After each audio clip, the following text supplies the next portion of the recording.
Marcos Lamáquia já assinou o cheque e o Vasco recebe sinal verde da Justiça para encher os cofres. Eu vou trazer detalhes sobre essa informação e o desdobramento de todo o movimento jurídico para o avanço junto a Marcos Lamáquia.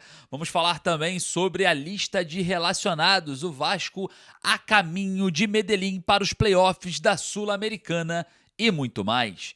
Salve você antenado aqui no canal, meu nome é Lineker Biondi, estou chegando com tudo nesse momento. Segunda-feira, já estamos na parte da tarde barra noite para levar você para pertinho de todas as informações do Cruz Maltino. Mas antes eu peço sempre, na humildade, aquela moral de sempre, o seu like, o seu joinha, avisa para a plataforma que falar de Vasco é positivo, traz mais vascaínos apaixonados para esse vídeo e vale ressaltar e lembrar que você ajuda a subir no top trend da plataforma a marca Vasco. E não esqueça, se você ainda está nesse vídeo, você é vascaíno e não está inscrito no canal, você está vivendo errado. Somos mais de 109 mil inscritos aqui, esbarrando em 110 mil inscritos. Já pensou você ser o 100º, 10º, milésimo inscrito aqui no canal? Corre ali embaixo, então se inscreva. Vou dar aquela moral aqui para o nosso trabalho e a gente vem com todas as informações do Vasco para você que está inscrito e para você que deixou o like aqui. Vamos ao que interessa, as notícias importantes do Vasco nessa segunda-feira. Eu já quero falar sobre uma decisão favorável ao Vasco em relação a 40 milhões de reais nos cofres do clube. Isso porque todos os poderes jurídicos envolvidos deram sinal verde. É isso mesmo, a administração judicial, o Ministério Público e ele, o Watchdog, deram sinal verde para o Vasco receber da Almirante Participações 40 milhões de reais a respeito de um empréstimo estilo DIP, né? O DIP, tal famoso DIP Finance, aí para empresas de recuperação judicial.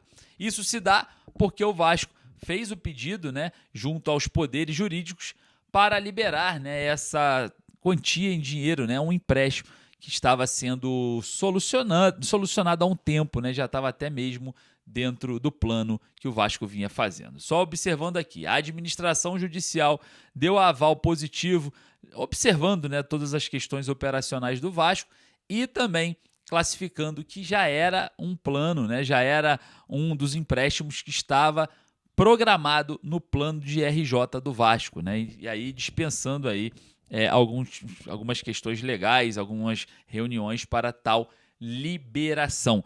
O Ministério Público também, né, analisou dessa forma, viu que as questões operacionais do Vasco se encontram, né, em dificuldades, observou ali o valor que não é algo tão acima do que se vinha, né, sendo relacionado ao Vasco e também deu o ok para essa liberação no empréstimo estilo DIP. Vale ressaltar que o Watchdog também, que está lá, fiscalizando todas as questões jurídicas do Vasco, observando de perto todas as movimentações na Vasco SAF, também se inclinou positivamente para o empréstimo de 40 milhões, alegando também que é um empréstimo abaixo dos demais feitos anteriormente e que a sua avaliação é que o Vasco administrativamente precisa desse dinheiro de forma emergencial para as questões do clube, do Vasco, do futebol caminharem normalmente a partir do recebimento desse valor. Então, os poderes estão inclinados, já deram sinal verde,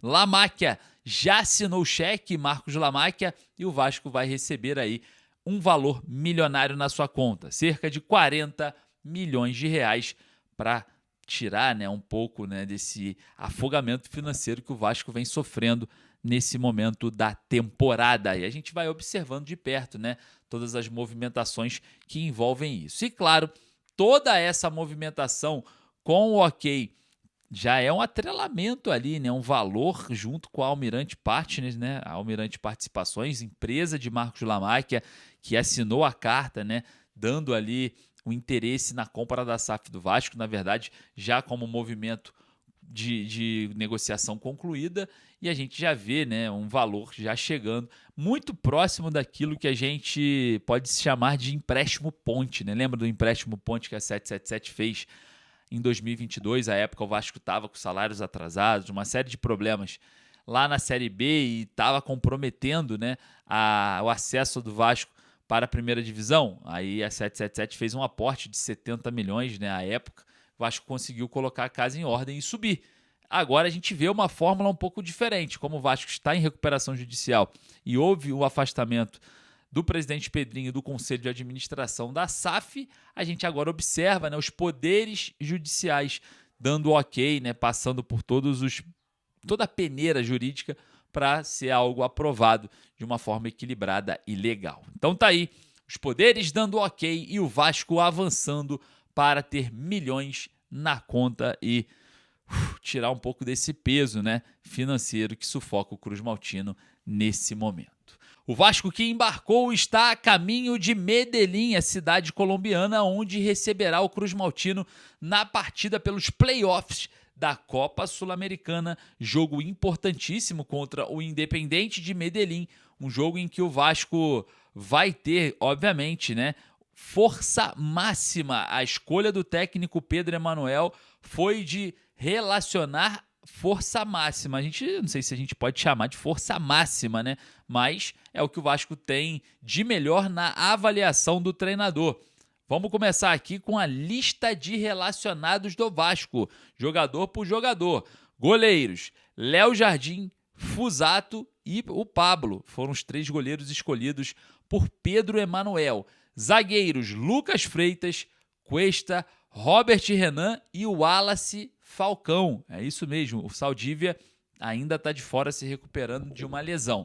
Os laterais: direito, Paulo Henrique, o Puma Rodrigues e na lateral esquerda, 3 relacionados. O Cuiabano, o Lucas Piton e o Paulinho podendo fazer a sua estreia. Vale ressaltar, né, que o Riquelme Avelar viajou para Santos para enfrentar o Santos agora pela semifinal, né, do Campeonato Brasileiro Sub-20. Então temos aí o Paulinho na lista de relacionados, uma novidade aí do técnico Pedro Emanuel. Bom, meias e volantes, vamos falar todos juntos.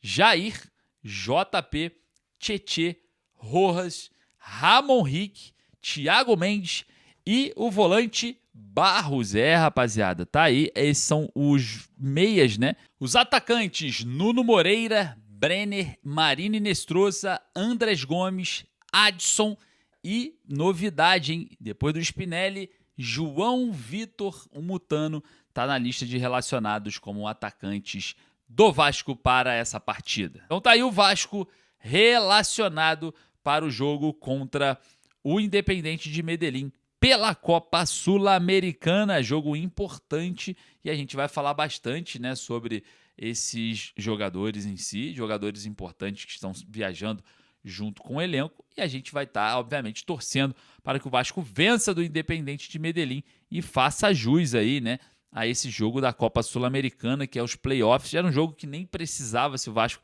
tivesse dado carga máxima à competição anteriormente, o Vasco já teria passado dessa fase. Mas enfim, vale grana também, vale dinheiro, vale ganhar moral, o Vasco precisa vencer. Vale ressaltar que o jogo não teremos torcida, né, por conta dos incidentes lá em Medellín, na partida entre Flamengo e Independiente de Medellín pela Libertadores. O Independiente de Medellín é uma equipe que veio da Libertadores, diga-se de passagem, e a gente agora vai definir com essa equipe punida pela Conmebol, sem torcida, um jogo importante na cidade colombiana, onde o Vasco busca a vitória. Beleza? Próximo jogo, o Vasco recebe no dia 27, também, né, em São Januário. Recebe no dia 29, também em São Januário, a partida de volta pelos playoffs da Sula. Queria agradecer mais uma vez a sua presença. Daqui a pouco eu volto com mais informações. Não esqueça, daqui a pouco a nossa live, eu conto com você. Um forte abraço, saudações vascaínas.